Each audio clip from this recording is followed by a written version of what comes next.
Hello everyone, welcome to this YouTube channel. Last video में मैंने आपके साथ कुछ बेस थ्योरम से रिलेटेड कुछ क्वेश्चंस को डिस्कस किया था। उन्हीं को आगे बढ़ाते हुए ये वाला क्वेश्चन हम डिस्कस कर रहे हैं। ये पूछा गया था CBSE 2017 और उससे पहले किसी पेपर्स में। तो देखिए वीडियो को स्टार्ट करते हैं। वो क्वेश्चन में ये दे रखा है कि एक मैन है is known to speak truth 3 out of 4 time. 4 में से 3 बार वो सच बोलता है। और ही throws a die and report that it is 6। मतलब उसने एक डाई उछाल ली है और उसने कहा है कि 6 आया है। तो प्रोबेबिलिटी बताओ कि वो सच में ही 6 आया है। तो पहले तो देखो, सपोज E1 है, मेरे पास रिप्रेजेंट कर रहा है कि 6 आने की प्रोबेबिलिटी कि 6 आया है, ठीक है। और E2 है जो रिप्रेजेंट कर रहा है कि 6 नहीं आया है, नॉट 6 अकर, ठीक है। E1 क्या रिप्रेजेंट कर रहा है कि 6 आया है, E2 क्या रिप्रेजेंट कर रहा है 6 नहीं आया है। तो प्रोबेबिलिटी ऑफ E1 6 आने की प्रोबेबिलिटी कितनी होगी जब हम एक डाइस को उछालते हैं, तो 1/6। और प्रोबेबिलिटी ऑफ E2 6 ना आने की प्रोबेबिलिटी कितनी होगी, वो हो जाएगी हमारे पास 5/6 हो जाएगी, ठीक है।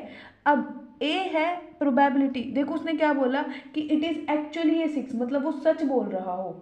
वो क्या बोल रहा हो, सच बोल रहा हो कि भाई आया है। तो ए मैं मान लेती हूँ कि जब ए मैंने इवेंट मान लिया कि मैन ने जो रिप्रेजेंट किया ना, मैन रिपोर्ट कर रहा है, मैन रिपोर्ट दैट 6 अकर्स, भाई कि 6 आया है, उसने ये रिपोर्ट किया है। तो सपोज करो कि 6 आया भी है और उसने रिपोर्ट भी किया है कि भाई मैन मैन बोला कि 6 आया, जबकि 6 आया, एक्चुअली आया है। तो उसकी प्रोबेबिलिटी कितनी हो जाएगी, मतलब वो सच बोल रहा है। और सच बोलने की प्रोबेबिलिटी कितनी है, 3 है। टोटल इवेंट कितने हैं, 4, तो वो कितनी हो जाएगी 3/4, ठीक है।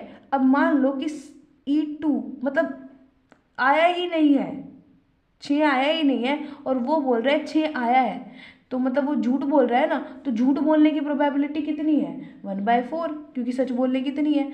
अब उसने क्या कहा कि इट इज़ एक्चुअली ए 6, सच में ही 6 आया होना चाहिए, कि मतलब कि 6 तो आ गया और वो क्या बोल रहा हो, सच बोल रहा हो। हमें क्या चाहिए, ये प्रोबेबिलिटी चाहिए E1 अपॉन, तो ये हमारे पास कितनी हो जाएगी, probability of E1 into probability of A/E1 upon में probability of E1 into probability of A/E1 plus में probability of E2 into probability of A/E2। हम सभी की वैल्यूज़ को सब्सटीट्यूट कर देंगे। सारी वैल्यूज़ रखने के बाद जो मेरे पास आंसर आएगा ना, वो आएगा 3/8। देखो प्रोबेबिलिटी ऑफ E1 की वैल्यू कितनी है, 1/6 इंटू ये कितना हो जाएगा 3/4। ये हो जाएगा हमारे पास 1/6 इंटू 3/4 प्लस